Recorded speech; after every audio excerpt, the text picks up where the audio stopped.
Bonjour, je vais vous parler aujourd'hui de Friedrich Engels. Engels, le compagnon de lutte, le compagnon de recherche théorique de Marx et le cofondateur de ce qu'on appelle quelquefois le marxisme d'une façon peut-être un peu restrictive. Engels d'ailleurs est complice de cette appellation car il était très modeste et il n'a pas voulu partager en fait la dénomination qui aurait désigné l'œuvre commune, celle de Marx et celle de lui-même. Mais bon, ce que je vais expliquer très brièvement dans cette vidéo, c'est que moi je joue sur le trait d'union. Je suis pour le trait d'union Marx-Engels. Et peut-être même, vous l'avez deviné, pour le trait d'union Marx-Engels-Lénine, le marxisme-léninisme. Et pour commencer, le marxisme-engelsisme, n'est-ce pas? Alors c'est un peu provocateur, puisqu'effectivement, je suis ici plus engelsien qu'Engels, qui se contentait du terme de marxisme. L'essentiel est de bien comprendre que les deux auteurs, Marx et Engels, sont indissociables. Je me suis beaucoup bagarré d'ailleurs quand j'étais professeur de philo en activité pour que, au baccalauréat, Engels soit inséré dans la liste des auteurs classiques du baccalauréat pour qu'on puisse aussi donner des textes issus de son œuvre propre. Il y a des textes communs à Marx et Engels, comme le fameux manifeste, comme l'idéologie allemande. Et puis il y a des textes évidemment qui sont signés uniquement de Marx ou uniquement d'Engels. Mais Engels étant un grand pédagogue, il était bien dommage qu'on ne puisse pas étudier ces textes en classe, et donc accéder ainsi au marxisme d'une manière large, commode et, je dirais, populaire. Alors la première des choses est de comprendre pourquoi nos marxologues, qui ne sont pas des engelsologues mais plutôt des engelsophobes, veulent tant dissocier, et ça date déjà de fort longtemps, Marx et Engels. Pourquoi ils veulent mettre un coin entre ces deux amis qui s'aimaient autant que Montaigne et la Boétie, ou que Castor et Pollux, si tant est que ces derniers aient existé. Et donc, la principale raison, évidemment, n'est pas à chercher d'un côté people. Ce qui fait qu'on veut détacher Marx d'Engels, ce sont d'une part des raisons politiques, d'autre part des raisons théoriques. Raisons politiques, parce qu'il faut couper Marx de la continuité qui a été la sienne, de l'héritage que nous avons eu de lui à travers Engels puis Lénine, faire comme si Marx était un peu, je dirais, comme Platon, comme Kant, comme Hegel, etc., c'est-à-dire des grands philosophes qui ont légué une œuvre très importante, mais qui n'ont pas effectivement créé un grand mouvement historique, le marxisme, comme celui que nous défendons encore aujourd'hui, pour des raisons d'avenir, pas seulement pour des raisons de passé. Donc on veut couper, en quelque sorte, ce que j'appellerais la tradition du marxisme. Et dans tradition, il y a transmission. Et dans transmission, il y a l'idée d'une continuité, d'une cumulation, d'une expérience qui se transmet et qui va vers l'avenir. Alors ça, c'est la première raison. La deuxième raison, toujours d'ordre politique, c'est qu'effectivement, en coupant Marx d'Engels, on coupe Marx de ce grand pédagogue qu'était Engels, et donc Marx s'étant spécialisé au fur et à mesure que sa vie avançait dans l'économie et dans l'économie politique. Il a écrit des œuvres qui sont de caractère scientifique au sens le plus dur du mot, c'est un peu difficile à lire, le Capital n'est pas toujours aisé à lire, alors que je vous conseille à tous vivement, si vous ne l'avez fait, de lire les brochures d'Engels, Socialisme utopique et socialisme scientifique, Ludwig Feuerbach et la fin de la philosophie classique allemande, l'anti-Düring et d'autres œuvres comme celle-ci, comme celle que je viens de nommer. Donc voilà, on veut couper Marx, au fond, si vous voulez, de sa traduction militante communiste populaire. Même si Marx a lui aussi, avec Engels d'ailleurs, écrit des textes brillants et qui s'adressaient directement aux militants comme le manifeste du Parti communiste. Ensuite, il y a des raisons théoriques.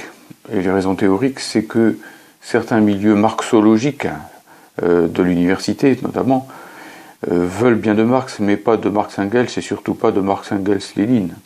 On veut bien d'un Marx, en gros, critique de la société capitaliste, mais on ne veut pas d'un Marx qui serait porteur du communisme révolutionnaire, de la dictature du prolétariat, de la révolution socialiste, de tout ce qui va advenir concrètement avec Lénine et le socialisme réel, même si ensuite l'histoire aura un certain nombre de rebonds plus ou moins inattendus. Mais bon, on veut le couper de cela, Et puis on veut le couper aussi, bien sûr, des apports théoriques propres à Engels. Même si ces apports théoriques propres d'Engels ont toujours été concertés avec Marx, puisque tant qu'ils ont été tous les deux vivants, Marx et Engels n'ont cessé d'échanger, de s'écrire, de se parler et de se donner leur feu vert mutuel quand ils éditaient quelque chose. Et quels sont ces apports ? Eh bien, le premier rapport, c'est la philosophie marxiste, car aussi bizarre que ce soit, il y a des gens qui se disent marxistes et qui ont passé leur temps à l'université à dire que la philosophie marxiste n'existait pas. On ne saurait rêver d'ennemis, ou comment dirais-je, plus tendres, plus souples, de la part des anti-marxistes, puisqu'effectivement, ce sont certains marxistes eux-mêmes qui vous disent que la philo marxiste n'existe pas. Pourquoi, dès lors, l'enseigner à l'université ? Et puis, on veut couper donc aussi Marx du matérialisme dialectique, c'est-à-dire du contenu même de cette philosophie marxiste. Il n'y a pas simplement la philosophie marxiste. Elle dit quelque chose, la philosophie marxiste, et elle dit quelque chose qui est caractérisé principalement, pas seulement, mais principalement par ces deux mots, matérialisme et dialectique. Alors si déjà on enlève la philosophie marxiste, et qu'ensuite de la philosophie marxiste on retire le matérialisme dialectique, vous comprenez qu'on fait tomber tout un pan du marxisme qui ensuite, effectivement, se réduit à quoi ? Se réduit à l'économie. Marx est un grand économiste, nous dira-t-on. Encore qu'on expliquera aux économistes dans leur fac, en faisant la manœuvre idéologique inverse, que Marx est un grand philosophe, mais que c'est un piètre économiste. Comme ça, eh bien, c'est un grand économiste pour les philosophes, c'est un grand philosophe pour les économistes, et de cette façon-là, il est neutralisé aussi bien dans les facs de philo que dans les facs d'éco. Tout va bien. Bon, donc on veut aussi, en coupant Marx d'Engels, couper le marxisme au sens étroit du terme, l'œuvre de Marx en tant que telle, de son versant anthropologique, car Engels, c'est l'homme qui a écrit notamment l'origine de la famille, de la propriété privée et de l'État, et donc qui, sans doute, d'une façon très accessible, avec naturellement les documents de l'époque qui, pour une large part, sont évidemment périmés, qu'il faudrait aujourd'hui retravailler sur des bases plus nourries, plus instruites, mais qui a donc fait le lien entre l'économie politique marxiste et le champ anthropologique, ce qu'on appellerait aujourd'hui les questions sociales, socio-économiques d'un côté, et les questions sociétales. Tout ça est déjà chez Engels. Alors bigre, si l'on enlève Engels dans le panorama du marxisme, eh bien on perd beaucoup, y compris par rapport à des questions tout à fait actuelles. Voilà. Et puis Engels, eh bien Marx et la famille de Marx l'appelaient affectueusement, quand il venait dîner à la maison, le général, Herr General. Pourquoi ? Bien parce que d'abord Engels avait combattu et avait commandé d'ailleurs des troupes pendant la révolution allemande de 1848, mais aussi et surtout parce que Engels s'était en quelque sorte spécialisé dans ce couple d'amis qui était Marx et Engels, dans les questions militaires. Et pour une large part, eh bien, la doctrine militaire du marxisme est héritée d'Engels, qui était un grand lecteur notamment du théoricien de la guerre, du théoricien allemand de la guerre, Karl von Clausewitz. Et si l'on enlève la doctrine marxiste de la guerre, la doctrine engelsienne en réalité, pour une large part, on fait tomber la doctrine marxiste de la guerre, la doctrine léniniste aussi, on enlève de l'appréhension de la guerre la question de la lutte des classes, on dépolitise la guerre, et de même, en sens inverse, eh bien, on ne montre pas que la lutte des classes elle-même comporte toujours, même si c'est de façon plus ou moins larvée, quelquefois, et quelquefois de façon éclatante, une dimension militaire. Une guerre de classe, comme dirait le milliardaire américain Warren Buffett, qui lui ne parle pas de lutte de classe, mais carrément de guerre de classe, en disant qu'actuellement sa classe, la classe des riches, est en train de la gagner. Donc, je résume.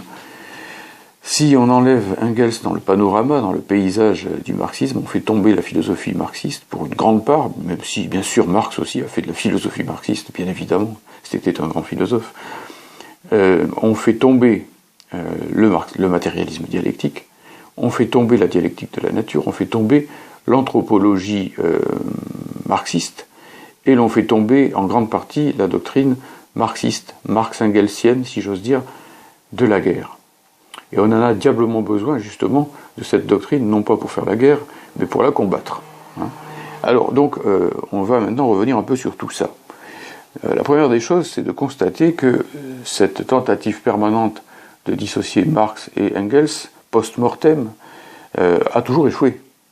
Alors elle a toujours échoué parce que les faits sont têtus et parce que il est difficile de les dissocier. Ils ne cessent de s'écrire, ils ne cessent de se corriger l'un l'autre, ils ne cessent de s'amender, de se faire progresser l'un l'autre, ce sont des amis, ils se soutiennent, et le plus riche des deux, Engels, soutient le plus pauvre, Marx, et cela de façon sans discontinuer. Ils sont toujours sur la même ligne quand il s'agit de questions politiques, qu'ils discutent toujours longuement entre eux, et sur le plan donc théorique, ils se divisent le travail.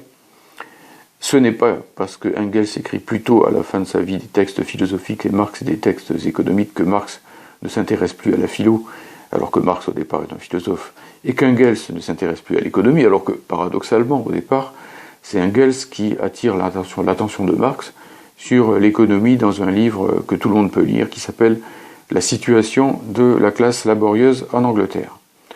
Un texte terrible qui montre combien les ouvriers étaient exploités à Manchester. Engels connaissait bien la question. Tout ça est montré dans le film Le jeune Marx, que vous pouvez peut-être voir encore ici et là, et qui est dans l'ensemble tout à fait honnête. Et donc, ça ne signifie pas que l'un s'occupait d'une chose et l'autre pas du tout, et l'autre s'en désintéressait, mais qu'ils s'étaient partagé le travail, parce qu'on ne peut pas tout faire, tout simplement. C'est la division humaine du travail, c'est d'ailleurs fort sympathique que les fondateurs du communisme scientifique et prolétarien, ce qu'on appelle le marxisme, que ces fondateurs aient eux-mêmes travaillé de façon collective. Dans l'histoire de la philosophie, c'est quelque chose qu'on ne voit pas si fréquemment. Alors, pourquoi est-ce que aussi l'échec est toujours au bout du chemin? Eh bien, parce que quand on veut présenter Engels comme une espèce, comment dirais-je, de second couteau de Marx, de besogneux relecteur des manuscrits de Marx, de mécène ou de sponsor obscur, en quelque sorte, de Marx, si vous voulez, et que l'on casse ainsi la véritable personnalité d'Engels, on ne peut que se heurter aux faits. Engels était un homme très brillant. Alors, sa modestie lui a dû, en un sens, puisqu'il dit lui-même dans un texte que Marx était un génie alors que lui-même n'était qu'un talent. Bon, mais enfin, j'aimerais bien avoir le talent d'Engels, et je crois que si tout le monde avait le talent d'Engels, nous serions nombreux à être des génies, si vous voulez. Et le talent d'Engels, eh bien, il se marque à des choses tout à fait extraordinaires, notamment Engels parlait ou maîtrisait jusqu'à 12 langues à la fin de sa vie. Engels lisait tout ce qui se publiait de neuf en matière de mathématiques, mais surtout, Marx était plus mathématicien que lui, mais surtout de physique, de chimie, de biologie, d'anthropologie, enfin bref, donc, ces livres témoignent effectivement que c'était un pionnier dans tous les domaines, un homme véritablement encyclopédique, un digne descendant, si vous voulez, de Diderot et des encyclopédistes matérialistes français, que d'ailleurs Engels et Marx admiraient énormément. Et puis aussi parce que tout simplement, Engels est original, et dit des choses très originales sur la famille, sur l'État, sur donc les questions de la guerre et de la paix, et bien sûr, j'y reviendrai pour finir sur la question de la dialectique de la nature. Bon, voilà, donc, et puis en fait, aussi d'un point de vue plus pratique, on ne peut pas dissocier Marx et Engels, parce qu'ils ont toujours été du même côté de la barricade, chaque fois que des problèmes se sont posés dans le mouvement communiste naissant, puis dans le mouvement communiste se développant, Marx ayant créé pour l'essentiel la première internationale, dite Association internationale des travailleurs, Engels ayant joué un grand rôle dans la création de la seconde internationale, dont la déviation est postérieure à sa mort. Lorsque Lénine, au début du XXe siècle, si vous voulez, parle de la seconde internationale et de ses théoriciens, notamment de Kautsky, il en parle avec respect. La dérive va se faire petit à petit jusqu'à la rupture fondamentale qui sera celle de la guerre de 14, où la seconde internationale, entraînée par des théoriciens révisionnistes, approuvera l'union sacrée du côté allemand, l'union sacrée du côté français. Donc ça nécessitera la création de la troisième internationale, celle de Lénine. Voilà, donc maintenant je voudrais finir sur la question peut-être la plus litigieuse, celle de la dialectique de la nature, du matérialisme dialectique, de l'ontologie matérialiste. Beaucoup de marxistes, qu'on peut respecter par ailleurs, qui font des travaux intéressants dans le domaine qui est le leur, hein, si vous voulez, il ne s'agit pas ici de rabaisser les gens et leur apport, réduisent Marx à un économiste ou, à la grande rigueur, à un anthropologue. À l'extrême grande rigueur, si je puis dire, sans crainte de me contredire, à une sorte, comment dire, de socio-économiste anthropologiste, quoi. Et ils ne veulent pas entendre parler, au fond, de cette barbare dialectique de la nature que l'on trouve chez Engels et qui a donné le titre de l'un de ses ouvrages. Voilà, je le montre à l'écran. Alors voilà, vous le voyez à l'envers, on dirait que ce sont des lettres russes, mais non, c'est l'édition est-allemande. Voilà, un petit clin d'œil à la RDA, qui n'a pas fait que du mal, loin s'en faut. Et donc, effectivement, Engels, si vous voulez, dans cette dialectique de la nature, a montré que tout dans la nature, que la nature elle-même ne fonctionne pas comme il le dit de façon métaphysique, mais de façon dialectique. Autrement dit que dans la nature, on retrouve la contradiction et les effets de la contradiction qu'on trouve déjà dans l'histoire et que Marx a longuement montré, après Hegel, dans l'histoire. On la trouve aussi dans la nature. On la trouve dans les phénomènes physiques, dans les phénomènes chimiques, dans les phénomènes cosmologiques, dans les phénomènes biologiques. Et du même coup, on la trouve dans le domaine de l'évolution même des choses. Et donc il y a un grand effort de la part d'Engels et de Marx aussi, et ça ne se fait pas dans le dos de Marx, tout ça, bien au contraire, pour articuler la théorie de l'évolution au sens très large, au sens où il y a une évolution cosmologique, par exemple, cosmique. Il est question de cosmologie, de cosmogonie, dans la dialectique de la nature, dans le domaine de la physique, dans le domaine de la chimie et dans le domaine de la biochimie.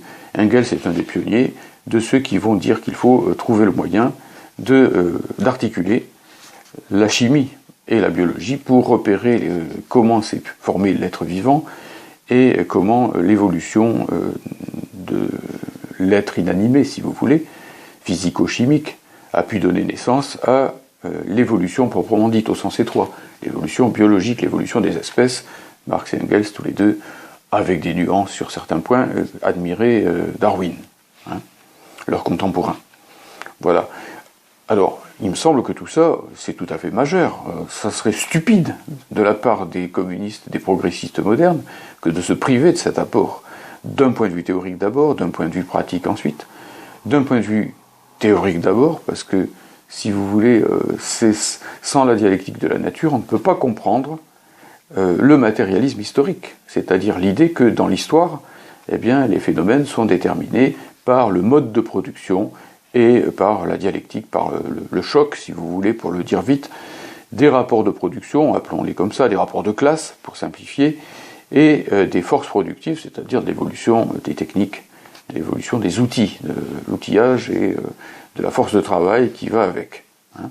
Donc, bon, le marxisme nous dit que les hommes, si vous voulez, deviennent proprement humains lorsqu'ils commencent à produire leurs moyens d'existence, et que cette production des moyens d'existence, en gros les outils au sens large, pas seulement les outils matériels, mais par exemple le langage, si vous voulez, les langages plutôt, tout ce qui d'une façon ou d'une autre se transmet par héritage, constitue la culture, va de génération en génération, peut s'amplifier et par conséquent forme la base matérielle de l'histoire, hein, comme tous ces objets qui m'entourent dans une pièce comme celle où je me trouve. Il y a des vitres, il y a un plafond, il y a un plancher, il y a des meubles, etc. Tout ça, ça ne pousse pas dans les arbres. Il a fallu que les hommes les fabriquent. Hein. Et donc tout cet héritage, si vous voulez, qui est le socle matériel de l'histoire, et pour la propriété duquel se battent les classes dominantes voulant conserver la propriété des outils, des moyens de production, les classes dominées voulant devenir maîtresses de ces moyens de production, et à partir de là, maîtresses de leur propre destinée, maîtresses de l'histoire, de la base, du socle même de l'histoire. Et pourquoi cela ? Pourquoi Marx et Engels ont-ils eu cette lubie apparente là, de mettre les phénomènes économiques au centre de leur focale, si l'on peut dire, de leur focale méthodologique ? Nullement, parce que ils auraient été spécialement attirés par l'économie. Au départ, Marx est un jeune philosophe et il est admiratif surtout de Hegel. Hegel, c'est avant tout le concept, les catégories, enfin bref, donc tout ce qui est du domaine de l'esprit, en apparence. Bon, eh bien, en réalité, c'est parce que, comme ils le disent tous les deux dans ce texte qu'ils ont co-signé, l'idéologie allemande, cette production des moyens d'existence, eh bien, elle est une conséquence de l'évolution de l'ancêtre humain, de l'ancêtre de l'homme. La citation exacte est la suivante. On peut distinguer les hommes des animaux par la conscience, par la religion et par tout ce qu'on voudra.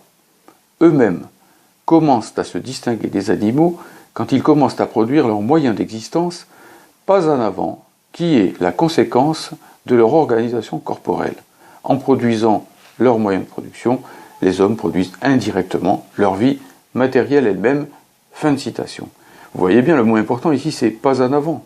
C'est-à-dire qu'il a fallu qu'il y ait une évolution du corps, des primates, les ancêtres de l'homme, pour que, effectivement, l'homme soit disposé, par sa complexion corporelle, pour employer le terme de Marx et d'Engels, à être capable de produire, de conserver, de transmettre, d'améliorer, etc., toutes sortes d'outils.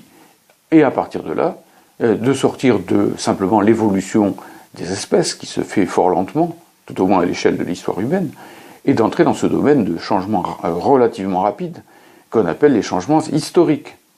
Voilà, donc ici nous sommes dans une véritable dialectique, un seuil, un saut qualitatif. On passe de l'évolution naturelle à l'histoire, proprement dite, par cette espèce de rupture, qui pourtant vient bien de l'évolution, et qui est la production des moyens de production. La production des outils, si vous voulez, pour le dire vite, bien que le mot outil, aujourd'hui, est un sens un peu trop restrictif. Vous voyez, mais si vous ne pouvez pas comprendre la société moderne, si vous ne savez pas qu'à l'arrière-plan, par exemple, il y a l'ordinateur, vous ne pouvez pas comprendre la société du 19e siècle si vous ignorez qu'à l'arrière-plan, il y a la machine à vapeur. Je dis ça de façon très simplificatrice. Voilà. Eh bien, vous le voyez bien. Le matérialisme historique et donc la centralité du mode de production, et donc la centralité derrière, c'est politiquement important, du monde du travail de la classe ouvrière, eh bien ça renvoie à l'évolution des espèces, donc à une évolution naturelle, laquelle elle-même s'enchasse à son tour. Le texte de l'idéologie allemande en 1845, premier grand texte marxiste, proprement marxiste, c'est-à-dire qu'avant il y avait des textes très intéressants, intelligents, brillants, de Marx par exemple, mais qui n'était pas encore pleinement matérialiste. Eh bien, dans ce premier texte de l'idéologie allemande, déjà, il est question, de façon implicite, de ce que Engels appellera par la suite la dialectique de la nature. Et pourquoi dialectique ? Eh bien, parce que la nature, en évoluant, si vous voulez, arrive à un seuil qui fait qu'elle se nie elle-même, puisque l'évolution produit un être qui ensuite a moins besoin qu'avant, je ne dis pas plus besoin du tout, mais moins besoin qu'avant d'une pure évolution biologique qui va avant tout changer sur le plan social, économique et historique, qui va accumuler ces changements en dehors de lui-même, dans des objets, dans des langages, dans des techniques, etc., etc. Tout ce qui va permettre effectivement à l'être humain d'accumuler à l'extérieur de lui. Et en ce sens, de nier la nature. La culture nie bien la nature, l'agriculture nie bien la nature, il faut bien que de façon artificielle, on travaille les sols et qu'on fasse pousser des choses qui n'y auraient pas poussé si on ne les y avait pas mises. Bon, même si, bien sûr, il faut le faire toujours en tenant compte de la nature. Mais c'est tout de même une négation. Et une négation de quoi ? Eh bien, c'est pas la culture, la méchante, comme le croient certains écolos un peu naïfs, là, qui vient nier de l'extérieur la nature. C'est la nature qui se nie elle-même, parce que c'est bien la nature qui a produit l'homme. C'est bien la nature qui produit un être capable de culture.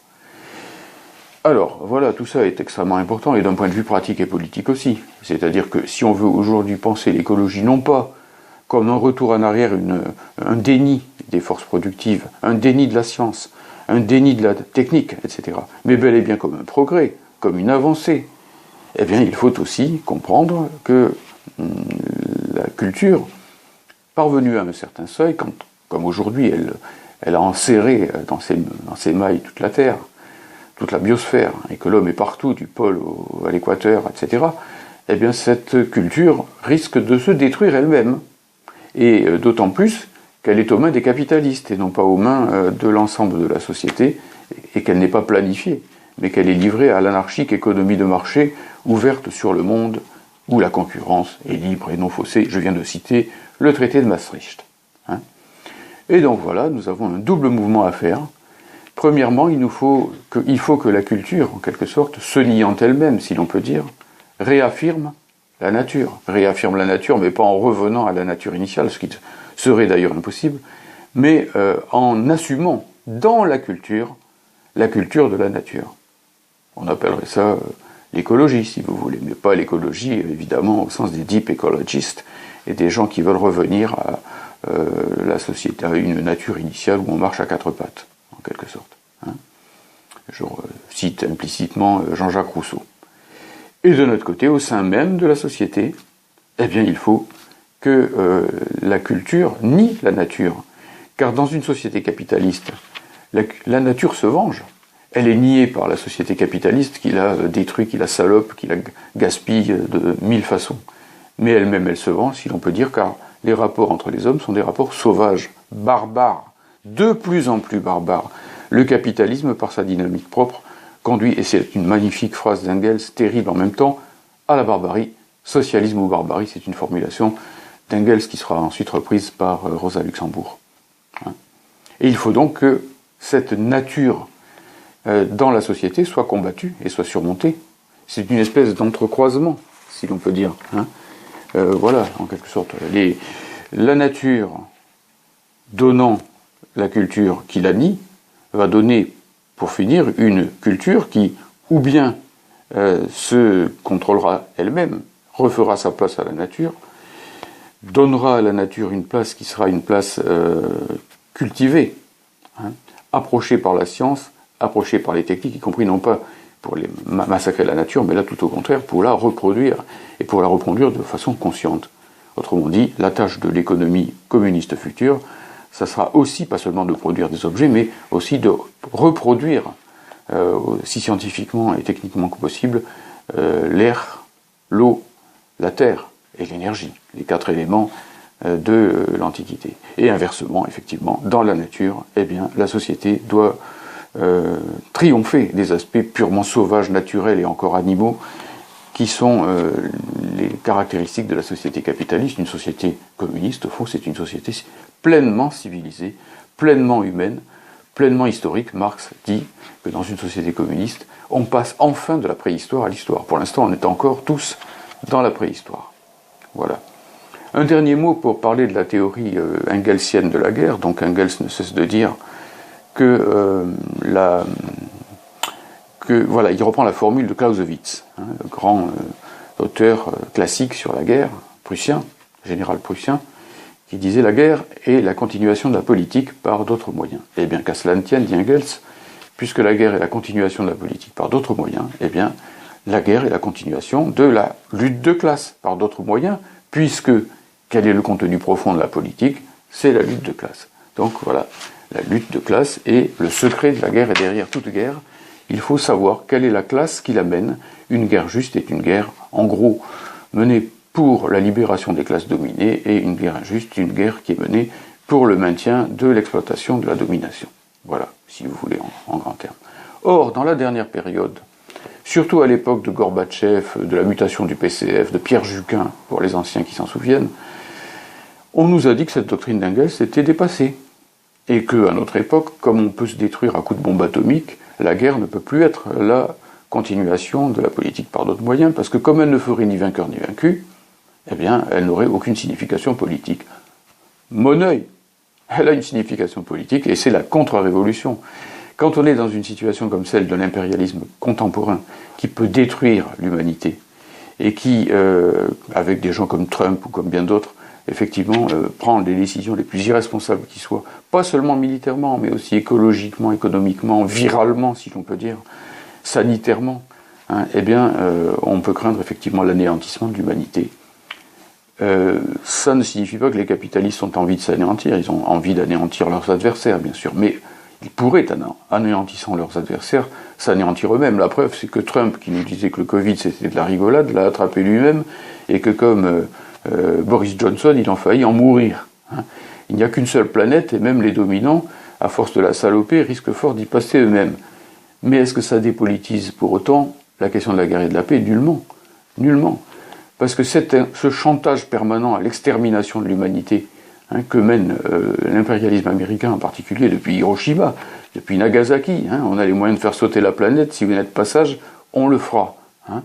Eh bien, c'est profondément politique, c'est une arme terrible, quoi. Ça a joué un rôle très important d'ailleurs dans la déstabilisation de l'Union soviétique, qui était chargée au fond de défendre à elle seule, à un certain moment, la paix du monde contre des fous furieux à la Reagan, qui n'arrêtaient pas de parler dans leur discours de l'Armageddon, de la bataille ultime entre les bons et les méchants, et autres délires d'inspiration biblique, je dirais, mal digérés. Alors, voilà, aujourd'hui, cet exterminisme, il a profondément marché, politiquement parlant. Et son résultat a été bel et bien la contre-révolution, puisque les dirigeants soviétiques de l'époque gorbatchevienne, ayant accepté le chantage, ayant marché dans le chantage, parce qu'ils étaient eux-mêmes opportunistes, capitulars, liquidateurs, et c'est une autre histoire que je ne peux pas développer ici, parce qu'ils n'étaient plus marxistes, engelsiens, ils avaient rejeté la doctrine de la guerre. Eux aussi disaient que, à notre époque, la guerre et la paix, c'est plus une question politique, ils l'ont dit et écrit. Gorbatchev n'arrête pas d'expliquer ça, que la guerre n'est plus politique à notre époque, elle peut exterminer tout le monde, donc elle n'a plus de sens politique. Et bien ces gens-là, se mettant ensemble, ont détruit l'Union soviétique, ont détruit ce rempart de la paix qui était le camp socialiste. Et donc effectivement, aujourd'hui, cette paix, entre guillemets, qui a résulté de la fin de la guerre froide, est une paix drôlement chaude. Une paix qui peut à tout moment péter, si je puis dire, et faire péter la planète. Et donc à partir de là, il faut bien comprendre que la doctrine engelsienne de la guerre est toujours la continuation de la politique par d'autres moyens, et la guerre d'extermination et la continuation de la politique exterministe du capitalisme par d'autres moyens, et par conséquent, la contre-révolution que nous voyons aujourd'hui triompher provisoirement est elle-même une continuité de l'exterminisme. Tout ça est un peu compliqué, mais je pense quand même qu'on peut se rendre compte à travers les propos que je tiens, en essayant d'aller vite, parce que je vois que la lumière baisse et que bientôt vous n'entendrez plus que la voix et vous ne verrez plus rien. Eh bien, c'est la période du solstice d'hiver. Eh bien, donc, effectivement, tout cela nous est nécessaire. Tout cela nous est nécessaire pour combattre l'exterminisme, pour combattre la contre-révolution, pour défendre une véritable écologie qui soit progressiste et communiste, pour penser en grand l'économie communiste future, qui ne sera pas seulement éco-compatible, qui n'aura pas seulement à être compatible avec l'environnement, mais qui devra, d'une certaine façon, reproduire de façon scientifique, de façon, j'allais dire, ingénieurier, en quelque sorte, l'environnement qui a été détruit de façon irresponsable pendant des millénaires par essentiellement les classes dominantes, et surtout par la classe capitaliste dans la dernière période. Se priver d'Engels, ça serait donc plus que simplement briser rétrospectivement le couple d'amis indissociable que formaient Marx et Engels, c'est bien plus que ça, c'est se priver de la véritable compréhension du marxisme dans son ensemble et de son utilité, de son actualité brûlante pour les luttes d'aujourd'hui. Un dernier mot, je ne voudrais pas parler d'Engels et de Marx sans parler du troisième fondateur du marxisme, qui à mes yeux est une fondatrice, qui est Mary Burns. Mary Burns, cette ouvrière irlandaise qui fut longtemps la compagne d'Engels et qui, dans une large mesure, l'a initié aux réalités de la lutte des classes, aux réalités du prolétariat. Il y a des gens qui écrivent, qui signent, et bon, c'est Marx et Engels, et puis il y a un arrière-plan, et cet arrière-plan, c'est la classe ouvrière combattante, et parmi dans la classe ouvrière combattante, eh bien, une Irlandaise, c'est-à-dire une opprimée, par l'impérialisme anglais, et une femme, naturellement. Donc, si vous voulez, bon. Alors, je défends donc toujours le trait d'union, Marx-Engels, que certains voudraient supprimer, bon. Et donc, le Marx-Engelsisme, si vous voulez, après tout, un peu de provoque. Et puis, pourquoi pas le Marx-Engels, mais ça serait difficile à dire, Burnisme, je dirais.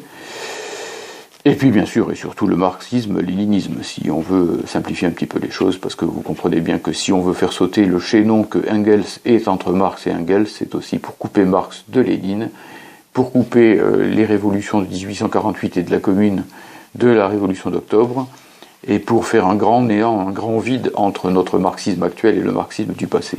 Or, le marxisme, l'engelsisme, le léninisme du futur, si vous voulez, celui que nous allons construire, de nouvelles générations, si vous voulez, ne sera que néant, que babil, que comment dire, rabâchage du socialisme utopique si on laisse perdre le fil rouge qui nous mène aux fondateurs du marxisme et à travers eux à la classe ouvrière, à l'élaboration scientifique et au matérialisme dialectique, à la dialectique de la nature qu'ils ont tenté de fonder. Je ne dis pas qu'ils ont tout fait, hein. Ils ont posé des piliers, ils ont posé plus exactement des fondations. Bon, c'est à nous de continuer dans l'esprit que je disais tout à l'heure à propos de la culture, à parachever ce travail de titan, qui n'est pas fini. Il n'y a aucun dogmatisme à dire ça. C'est seulement les gens qui ont peur, effectivement, de construire du nouveau, qui veulent détruire les fondations de la maison, parce que comme ça, on recommence toujours à zéro, et on est certain de ne jamais avancer. Moi, je veux avancer, je veux gagner, je veux vaincre, et donc je dis, de façon un peu ironique, bien sûr, hein, je dis, honorons la mémoire de Friedrich Engels, et surtout, lisons-le. Merci beaucoup.